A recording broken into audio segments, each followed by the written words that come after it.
গভীর রাত ছিল। চারিদিকটা ছিল ঘন অন্ধকার। গ্রামের সব রাস্তা একটা নিস্তব্ধতার চাদরে ঘেরা ছিল। মাঝে মাঝে কুকুরের ডাক শোনা যাচ্ছিল। গাছের ডালগুলো বাতাসে একটা অদ্ভুত আওয়াজ করছিল। গ্রামের একদম শেষ প্রান্তে পুরনো বড় গাছের কথা আজও লোকের মুখে শোনা যায়। কোনোদিন কারোর কান্না এবং চিৎকারের আওয়াজ শোনা যায় ওই গাছের তলা থেকে। গ্রামের সবাই ওই গাছের কথা শুনে এখনো ভয়ে শিউরে ওঠে।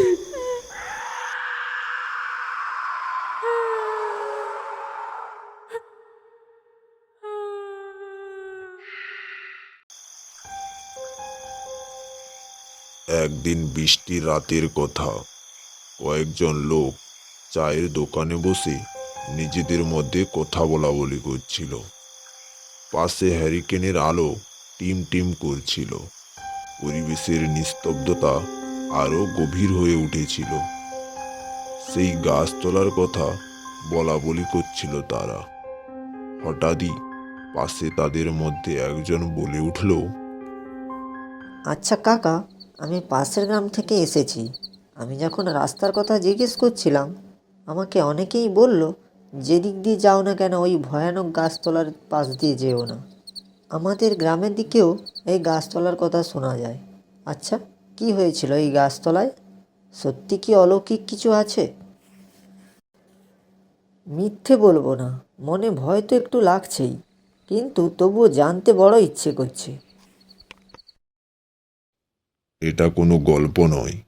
এই গাছতলার কথা যে শুনবে তারই পুরো শরীর কেঁপে উঠবে। গ্রামে অনেক কাহিনীর কথা শোনা যায়। কিছু গল্প হয়, আবার কিছু সত্য হয়। এটা কোনো মিথ্যে গল্প নয়, কিছু বছর আগের সত্য ঘটনা। ওই গাছতলার গাছের ডাল হাওয়ায় দুলে না, কোনো শক্তির কারণেই দুলে ওঠে।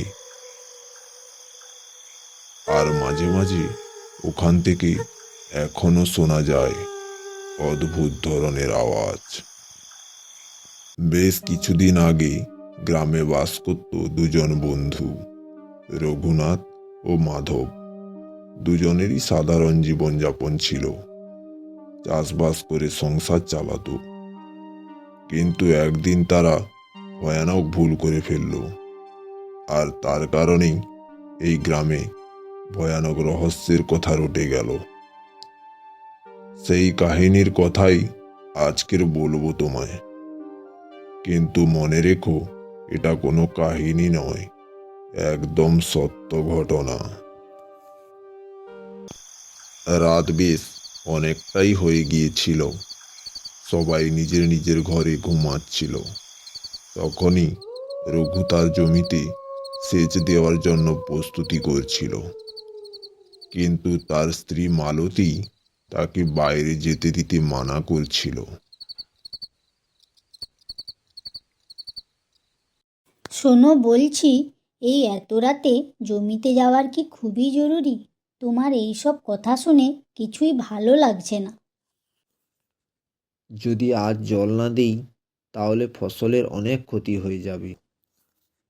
আমি একা যাব না, মাধবও যাবে আমার সাথে। আর মানা করো না, জমিতে যেতেই হবে। তাড়াতাড়ি ফিরে আসবো, চিন্তা করো না। যাই হোক, মাধব ভাই সাথে যাবে এটা শুনে কিছুটা ভালো লাগছে, কিন্তু তবুও সাবধানে থাকবে। খারাপ কিছু দেখলেই ফিরে চলে আসবে। একটা কথা দাও, তুমি তাড়াতাড়ি সুস্থভাবে ফিরে আসবে। এই বলে তারা বাড়ি থেকে বেরিয়ে গেল।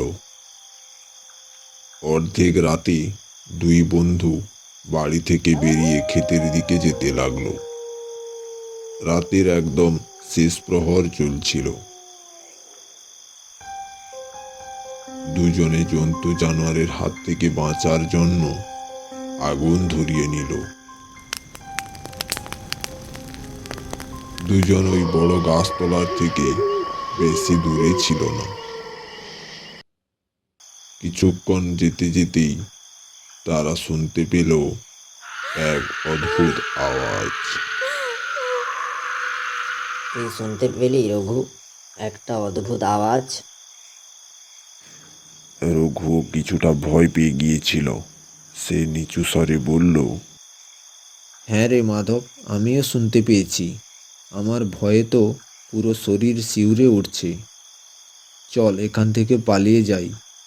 এই নিস্তব্ধতার মাঝে এরকম ডাক শোনা ভালো সংকেত নয়। কিন্তু এ শুধু চিৎকার ছিল না, মনে হচ্ছে কেউ কোনো বিপদে আছে, তাই আমাদের ডাকছে। মানবিকতার কথা ভেবে আমাদের যাওয়া উচিত। না, একদমই না। তুই তো জানিস এত রাত্রিবেলায় খোলা মাঠে কত রহস্য লুকিয়ে থাকে। কে জানে, হয়তো কোনো জন্তু জানোয়ার বা কোনো চোর ডাকাত হতে পারে। আমাদের এক্ষুনি গ্রামে ফিরে যাওয়া উচিত। ঠিক তখনই ওই বড় গাছতলার নিচ থেকে আবারও কারোর আর্তনাদ আর কান্না শুনতে পেল। সেইটা শুনে দুজনেই ঘাবড়ে গেল। আর ঠিক তখনই কিছু একটা ভেবে রঘু লাঠি একটা নিয়ে বড় গাছতলার দিকে এগিয়ে যেতে থাকলো। আরে পাগল হয়ে গেছিস তুই? এই আওয়াজ মানুষের মতন মনে হলেও মনে হচ্ছে না মানুষ বলে। হয়তো কিছু একটা অজানা ভয় লুকিয়ে আছে। এ কোনো সাহায্য চাওয়ার চিৎকার নয়। আমার মনে হচ্ছে জেনে বুঝে কেউ আমাদের বিপদে ফেলতে চাইছে। আর আমি এটা একদম নিশ্চিতভাবে বলতে পারি।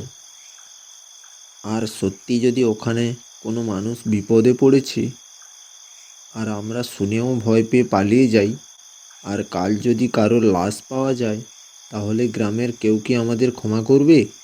সবাই বলবে আমরা পাশে থেকেও সাহায্য করিনি। আমি বোঝা নিয়ে বাঁচতে পারবো না। আমি না দেখে এখান থেকে যাবই না। ভীতু হোস না। ভয় পেয়ে পালিয়ে যাওয়া খুব সোজা, কিন্তু মোকাবেলা করা খুব কঠিন। আর ওখানে যদি অস্বাভাবিক কিছু হয়ও, তো তার সঙ্গে মোকাবেলা করতে হবে। তুই এখানে থাকলে থাক, আমি কিন্তু কারোর ডাক এভাবে এড়িয়ে যেতে পারবো না।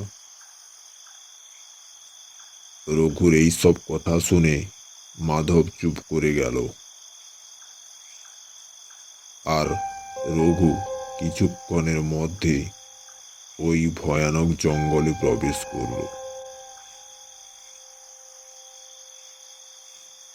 হে ভগবান, এই ছেলে তো মানতে একদমই রাজি নয়। আর আমি এখানে অন্ধকারে দাঁড়িয়েও বা আর কি করব? আর যদি সত্যি সত্যি কিছু হয়, না ইচ্ছে থাকলেও আমাকে যেতে হবে এর সঙ্গে। না হলে সবাই সকালে বলবে যে আমি আমার বন্ধুকে বিপদের মধ্যে একা ছেড়ে দিয়ে চলে এসেছি। কিছু সময় পরে ওরা দুজনে জঙ্গলের একদম মাঝখানে পৌঁছে গেল। রাতের অন্ধকারে দুজন চোখ বড় বড় করে দেখার চেষ্টা করছিল। ঠিক তখনই দুজনের কানে শোনা গেল এক চিৎকার। চিৎকার শুনে দুজনে সেদিকেই অগ্রসর হলো। আর দুজনে অনেকটাই ভয় পেয়েছিল। ঠিক তখনই সামনে থেকে কেউ এলো আর রঘুর সঙ্গে ধাক্কা লাগলো। আর সে ছিল একজন সুন্দরী মহিলা। মহিলাটি অনেকটাই ভয় পেয়েছিল। সে কাঁপতে কাঁপতে বলল, বাঁচাও বাঁচাও, কেউ আমাকে বাঁচাও।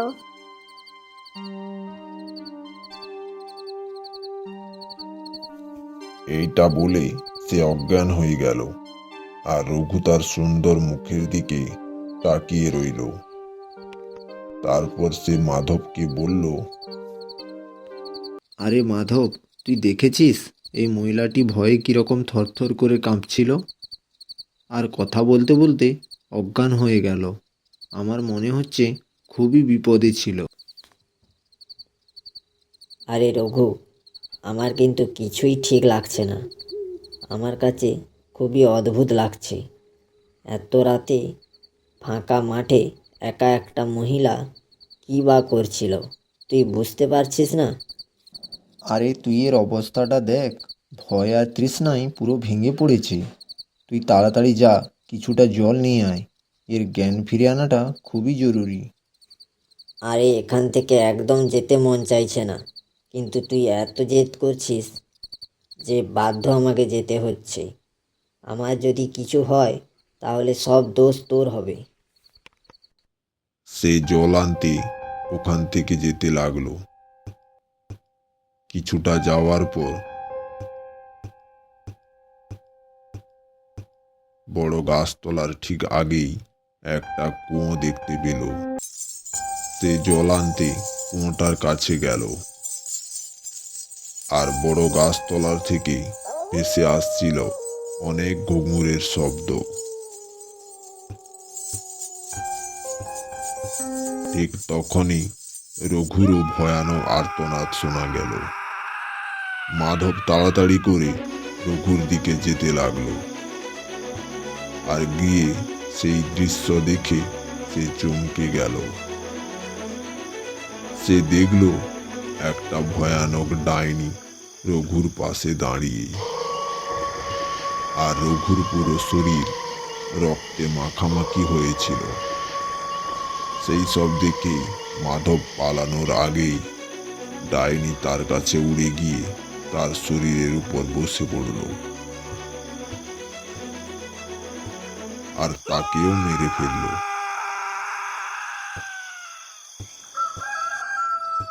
পরের দিন রঘুর আর মাধবের হারিয়ে যাওয়ার কথা পুরো গ্রামে আগুনের মতো ছড়িয়ে পড়ল।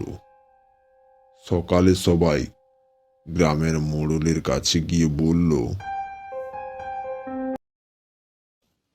কাল অর্ধেক রাতে যে চিৎকার শুনতে পেয়েছিলাম তা এখনো কানে বাজছে। অনেকে বলছে ওটা কোনো মানুষের চিৎকার নয়, কোনো ভয়ানক কিছু ছিল।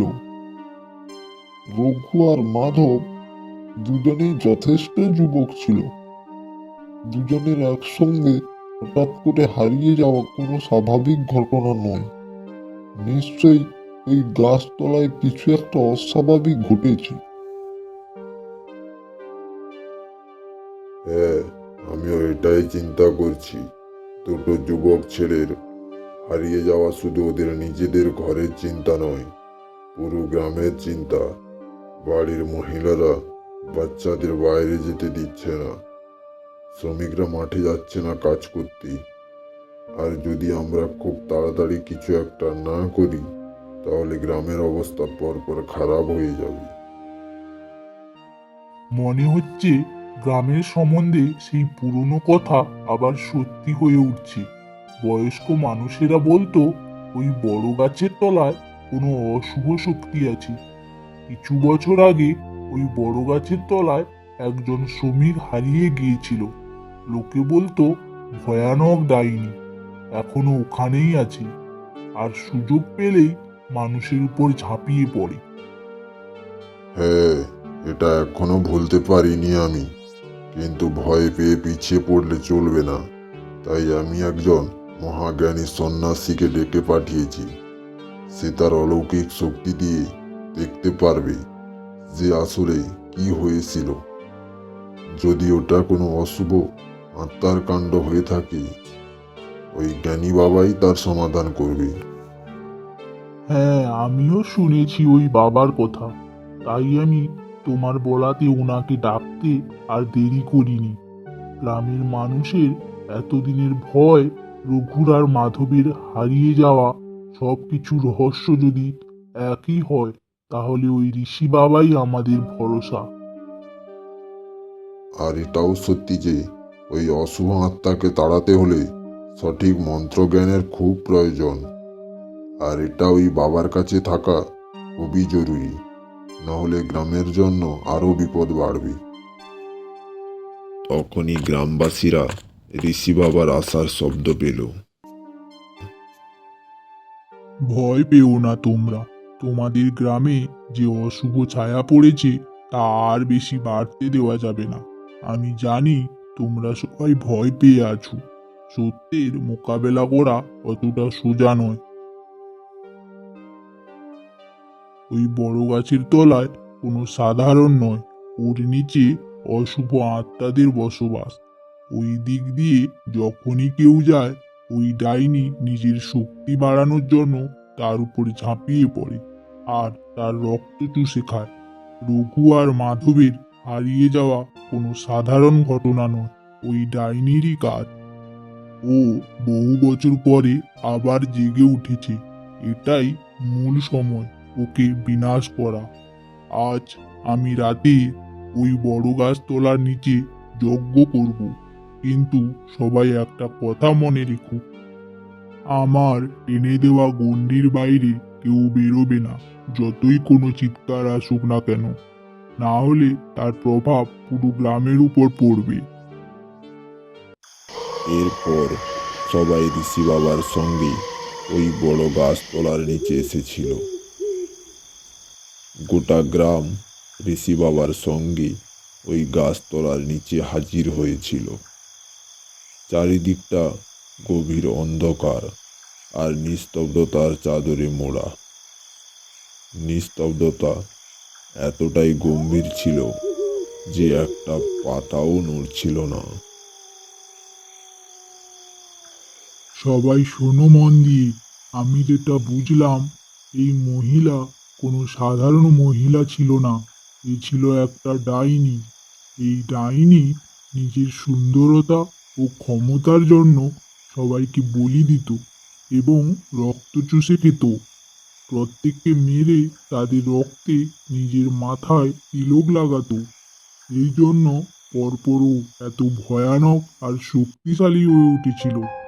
আর এইটা যখন গ্রামের সবাই জানতে পারলো, তখনই সবাই মিলে ওকে গাছের সঙ্গে বেঁধে আগুন ধরিয়ে দিল।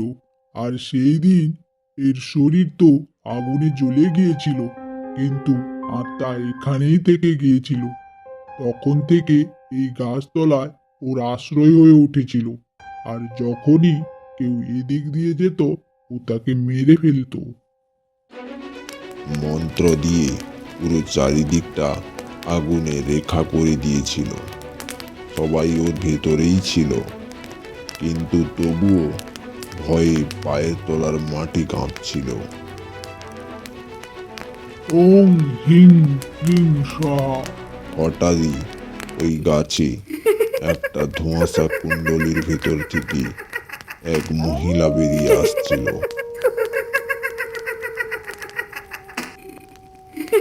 যার সেদিন রঘুর সঙ্গে ধাক্কা লেগেছিল, কিন্তু আজ তার রূপ ছিল সম্পূর্ণ ভয়ঙ্কর, আর তার হাসি ছিল বিচিত্র। মনে হচ্ছিল অনেক মহিলা একসঙ্গে চিৎকার করছে। এটাই হচ্ছে ওই ভয়ানক শক্তি, এটাই ওই অভিশাপ যে পুরো গ্রামটাকে জীর্ণ শীর্ণ করে রেখেছিল। আজ এর শেষ হবে। আর এই রঘু আর মাধবকেও মেরেছিল। তুই আমাকে মারতে পারবি না, এটা আমার জায়গা। বহু বছর ধরে আমি এখানেই আছি আর এখানেই থাকবো। এই গাছতলার পাশ দিয়ে যে যাবে, আমি তাকেই আমার শিকার বানাবো আর আমার শক্তি বাড়াবো। তুই আর আমার হাত থেকে বাঁচতে পারবি না। আজই হবে তোর শেষ দিন, আর কারোর রক্ত খেতেও পারবি না। ঠিক তখনই ডাইনি ঋষির দিকে এগোতে লাগলো, আর ঋষির মাথা থেকে একটা আলোর ছটা বেরিয়ে ডাইনিকে আঘাত করল।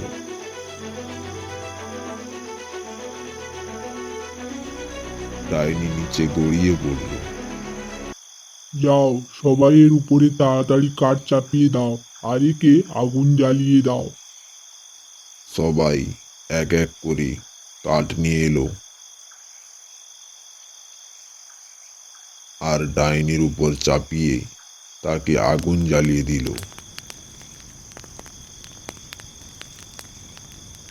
তুই কি ভেবেছিস তুই আমাকে ধ্বংস করে দিবি? এত সহজে আমাকে বিনাশ করতে পারবি না। কিছুক্ষণের মধ্যেই ডাইনির শরীর জ্বলে পুড়ে ছাই হয়ে গেল, আর গ্রামবাসীরা জীর্ণ হয়ে ভয়ে দাঁড়িয়েছিল। এবার এই অভিশাপ শেষ হলো, কিন্তু একটা কথা মনে রেখো, এই বড় গাছতলার নিচে কেউ আসবে না কোনোদিন। গ্রামবাসীরা মনে করল অভিশাপ একদম শেষ হয়ে গেল, কিন্তু সত্যি এটাই, কিছু রহস্য কোনোদিনও মিটে যায় না।